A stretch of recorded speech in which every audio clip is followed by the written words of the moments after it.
నమస్తే రమగారు. నమస్తే జయ. రమగారు ఏదైనా మంచి స్టోరీ చెప్తారా? ఆకతాయి కథ చెప్తాం.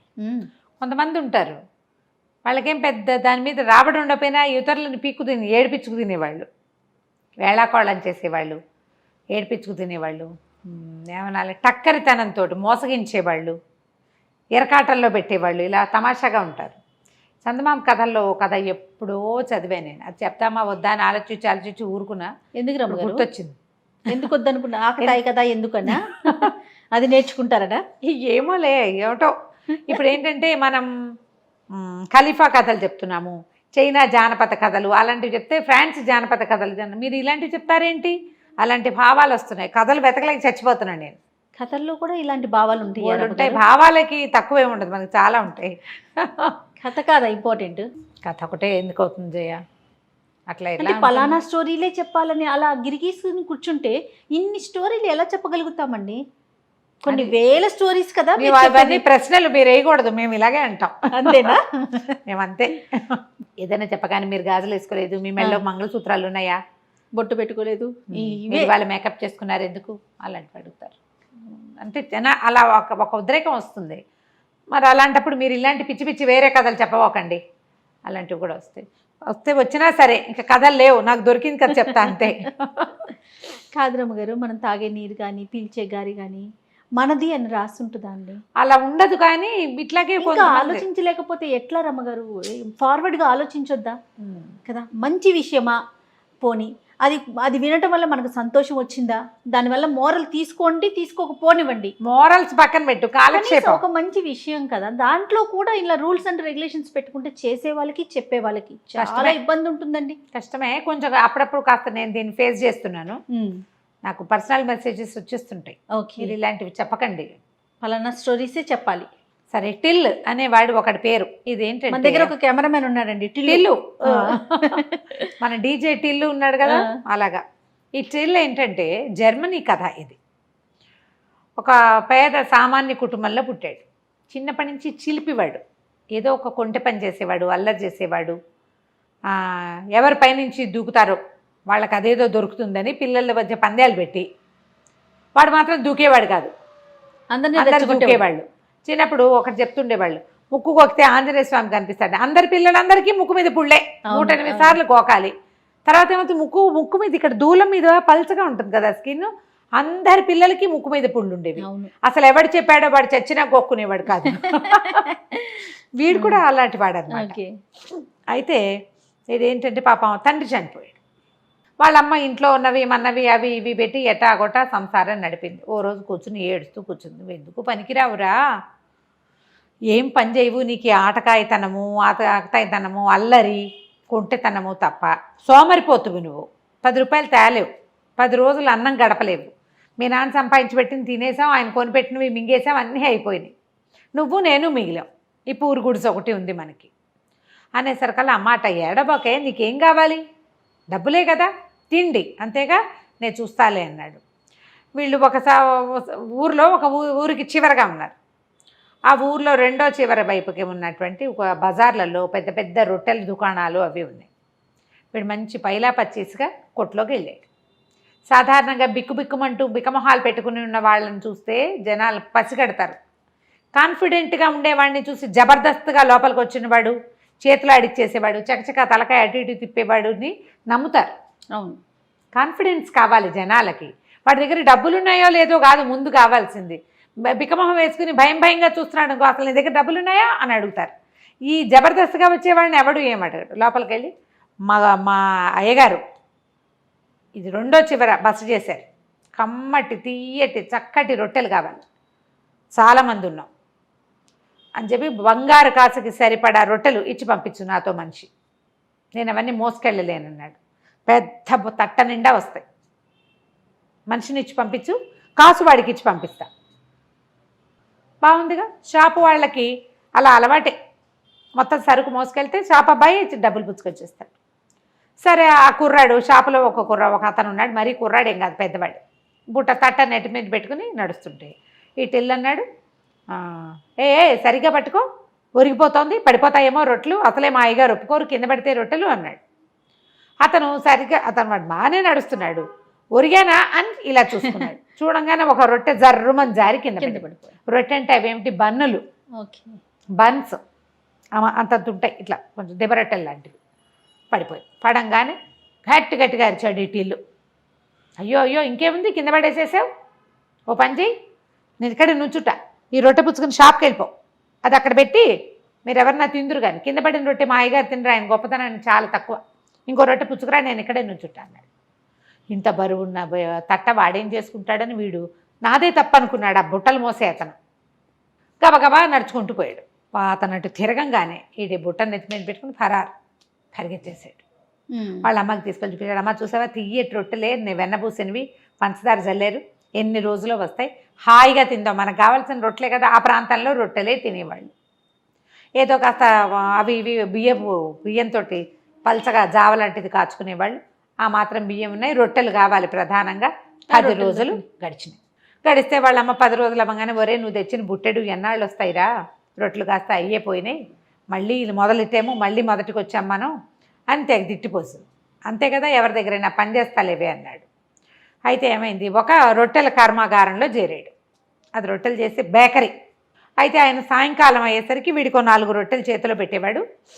డబ్బులు ఇవ్వాలి, ఇంకా డబ్బులు ఇవ్వాల, ఏ రోజుకి ఆ రోజు కూలీ ఉంటుంది. అయితే 2 రోజులు పనిచేశాడు.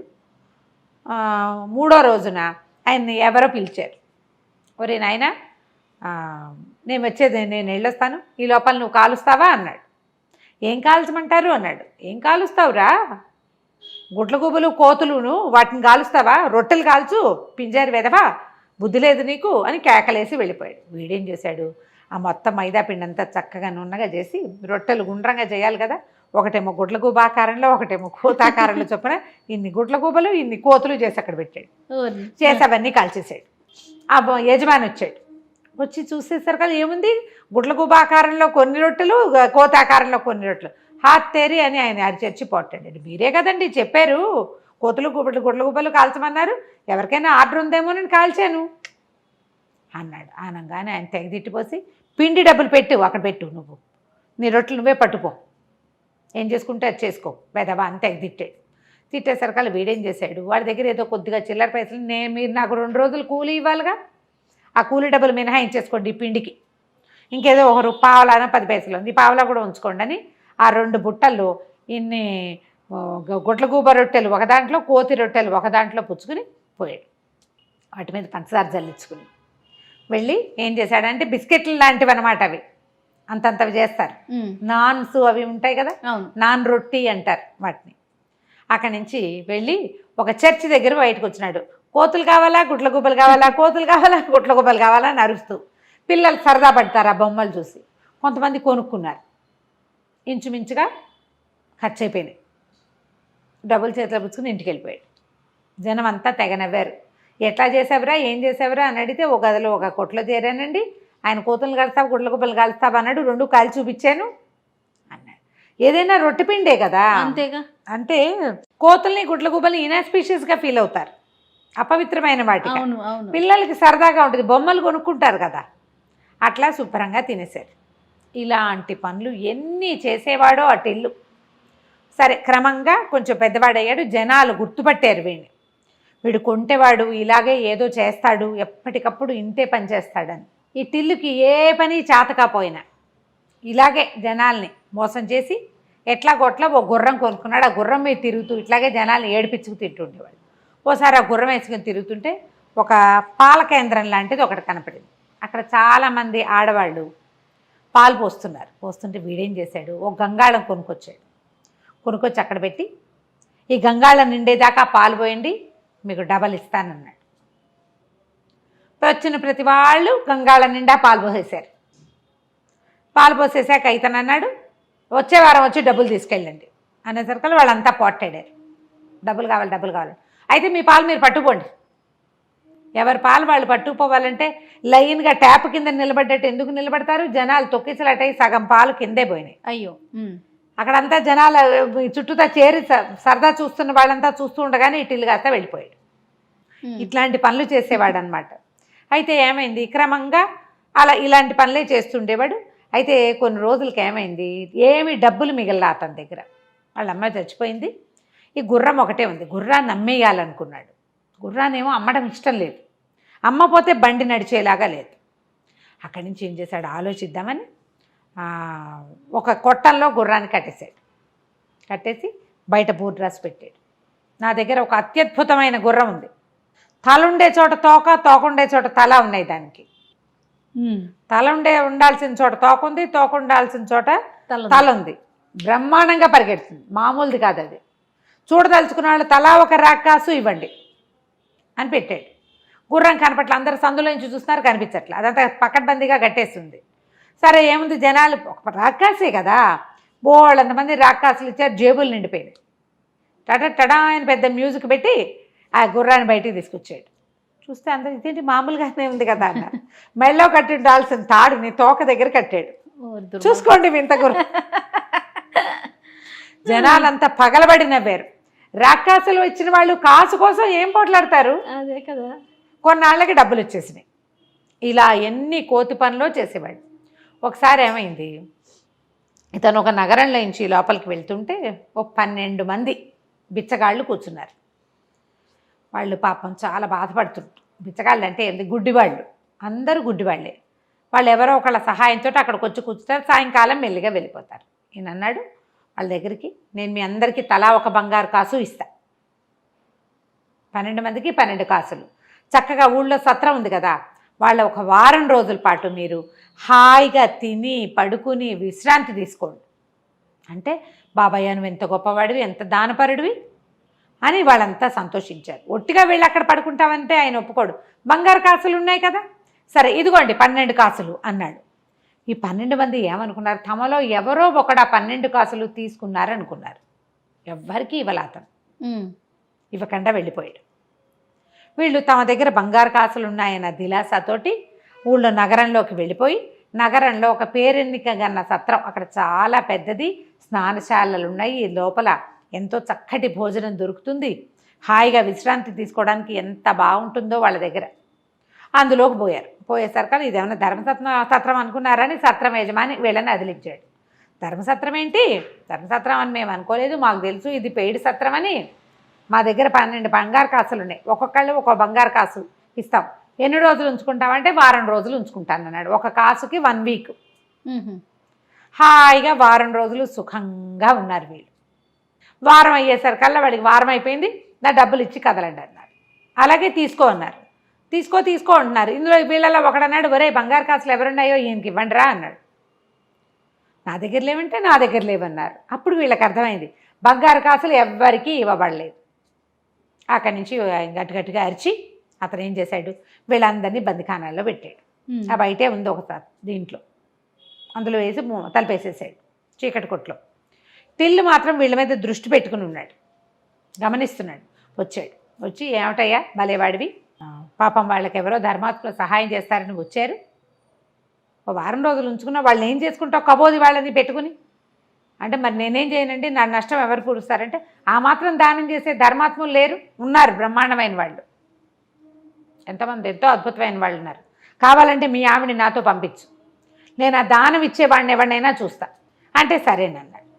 సరే అంటే ఇతను ముందెళ్ళి ఒక మత గురువు దగ్గరికి వెళ్ళి, అయ్యా ఒక అభాగ్యుడికి సైతాన్ సోకింది, దాన్ని వదలగొట్టాలండి మీరు అంటే, తప్పకుండా నాయన దానికి అభాగ్యులకు సహాయం చేయటమే కదా మతాధికారులది పరిస్థితి, మేము అదే కదా చేస్తాం, తీసుకురా వీలు వెంబడి అన్నాడు. ఈయన పోయి మన టిల్లు వెళ్ళి ఆ సత్రం అధికారి దగ్గరికి వెళ్ళి, మీ ఆవిడని పంపించు, నేను డబ్బు ఇచ్చే మహానుభావుడిని సెలెక్ట్ చేశాను అన్నాడు. ఈవిని వెంబడి పెట్టుకెళ్ళి అక్కడికి చూపించి చెప్పాడనమాట. నేను చెప్పిన ఆయన తాలూకు భార్య ఏంటంటే, అమ్మ తప్పకుండా అతను కోరిన సహాయం నేను చేస్తానమ్మా అన్నాడు. అంటే ఈవిడేమనుకుంది, ఓహో సహాయం చేస్తానన్నాడుగా, అందుకని ఇంటికెళ్ళి ఆ సత్రం అధికారితో చెప్పింది భర్తతోటి, ఏమండి వాళ్ళని వదిలేయండి, పాపం మతాధికారి సహాయం చేస్తానన్నాడండి, డబ్బులు ఆయన ఇచ్చేస్తాడు, గుడ్డివాళ్ళది పాపం ఎందుకు, ముసలివాళ్ళు గుడ్డివాళ్ళు వదిలేయండి అంటే, అమ్మాయి వారం రోజులు హాయిగా జీవించిన గుడ్డివాళ్ళు తమకి దానం చేసిన వాడిని ఎవరినో శతాయువుగా దీవించి వాళ్ళ దారి వాళ్ళు పోయారు, ఎక్కడికో వెళ్ళిపోతారు ముష్టడుకోవడానికి. సరే రెండో రోజున సత్రం అధికారి పనులన్నీ చక్కబెట్టుకుని మతాధికారి దగ్గరికి వెళ్ళాడు. వెళ్తే ఇద్దరు కాసేపు డిస్కషన్ చేశాక ఆయనకు అర్థమైంది, తనకి సైతాన్ వదలగొట్టడానికి మాట్లాడి పెట్టారు తప్పిస్తే తనకి డబ్బు ఇవ్వడానికి కాదు అని జనానికి తెలిసింది. అందరూ నవ్వి కేకలేసి ఎక్కిరించుకుని ఇలా సరదా పడేవాళ్ళు అనమాట. కొన్నాళ్ళు ఇలా గడిచాక మొత్తానికి ఇతన్ని పట్టేసుకున్నారు, అధికారులందరూ పట్టుకున్నారు. ఏంటి, ఇతను అందరినీ మోసం చేస్తాడు. ఇందులో పెద్ద పెద్ద మోసాలు ఏం లేవు, ఒక మాదిరి మోసం కానీ చేస్తాడు. పట్టుకున్నాక ఏం చేశారు, టిల్లుని ఉరిదీస్తామన్నారు. శిక్షలు పడ్డాయి. ఇలా మోసం చేసిన వాళ్ళకి ఉరి శిక్ష ఉంది ఆ ఊళ్ళో. ఉరి శిక్ష వేస్తామని మొత్తం జనం అంతా చేరారు. వాళ్ళలో కొంతమందికి వీడికి ఉరి శిక్ష వేయడం ఇష్టం లేదు, వాడి వల్ల సరదాగా మంచిది, ఎప్పటికప్పుడు ఇలాంటి సంఘటనలు చెప్పుకుని నవ్వుకోవడానికి బాగుంటాయి. అందరూ నుంచున్నారు. నుంచుంటే సరే ఇతనికి ఊరేస్తుంటే ఆఖరి కోరిక చెప్పమన్నారు. టిల్లు అన్నాడు, ఇంతమంది వచ్చారు కాదండి, నా వల్ల ప్రభుత్వానికి ఇంత ఖర్చు అవ్వాలా చెప్పండి, ఓ వజ్రస్థానం, ఓ ఊరేసేవాడు, వాడికి డబ్బులు ఇవ్వాలి, ఇది ఓ కొత్త తాడు, ఇవన్నీ ఎందుకండి వేస్ట్ అనవసరంగా, ఓ పాత తాడు తెప్పించండి అనేసరికి అధికారులకు ఏమనిపించింది, వీడు ఏదో ఖర్చు తప్పిస్తానంటున్నాడే. ఊరేసేటప్పుడు కూడా మళ్ళీ అధికారులు ఆలోచించారు. వాడు చెప్తున్నాడు ఒక ఐడియా, వాడు అలా కన్విన్సింగ్గా చెప్పగలడు అనమాట. వాడు ఏదో ఐడియా చెప్తానంటున్నాడని వాళ్ళు కొంచెం ఆలోచించుకొని సరే అన్నారు. అక్కడి నుంచి వాడిని దింపారు. ఊరు వేసేవాడికి జీతం ఇవ్వాలి, ఈ పని చేస్తుంది, వాడు నెలకి ఇన్నెన్ని వేస్తాడు, ఆ వేసిన దానికి ఆ అకౌంట్ నుంచి వీడిని తీసేయచ్చు. కొత్త తాడు కూడా వేస్ట్ అవ్వదు, తాడు తీసి పక్క పెట్టి ఓ తాడు తెప్పించారు, కిందకి దింపారు, ఆ తాడు చేతికి ఇచ్చారు. సరే అన్నారు. అనేసరికి అలాగేనండి, నాకు అవకాశం ఉన్నప్పుడు చేయి తీరిగిన అయినప్పుడు ఈ పాతోడితోటే ఊరేసుకుంటారని జంపు. అలా పారిపోయేవాడు అనమాట. ఆఖరికి అతను చనిపోయేటప్పుడు కూడా ఈ రాజ్యం నాకెంతో మేలు చేసింది, నా మొత్తం యావదాస్తి రాజ్యానికి రాస్తున్నాను అని వీలునామా రాసి చచ్చిపోయాడు. సూపర్. రాజ్యానికే తన డబ్బంతా ఇస్తానన్నాడు, ఇంతమందిని మోసం చేశాడు, వాడి దగ్గర కోట్లు ఉంటాయని సకల రాజమర్యాదలతోటి అతనికి అంత్యక్రియలు చేసి ఆయనకు పెద్ద సమాధి కూడా కట్టారు. అవన్నీ అయిన తర్వాత ఆయన బాక్సులు ఓపెన్ చేస్తే అందులో కంకర రాళ్ళు ఉన్నాయట. చనిపోయేటప్పుడు కూడా తమాషానే, ఆకతాయితనంతో చేశాడు. ఇలా కొంతమంది కనిపిస్తారు. కథలు కొన్ని సరదాగా ఉంటాయి, సరదాగా వినడానికి అంతే బాగుంటుంది. వేరే దేశం వేరే జాతివా అన్న ఆలోచన చేయబోకండి. రైట్. నమస్తే. నమస్తే.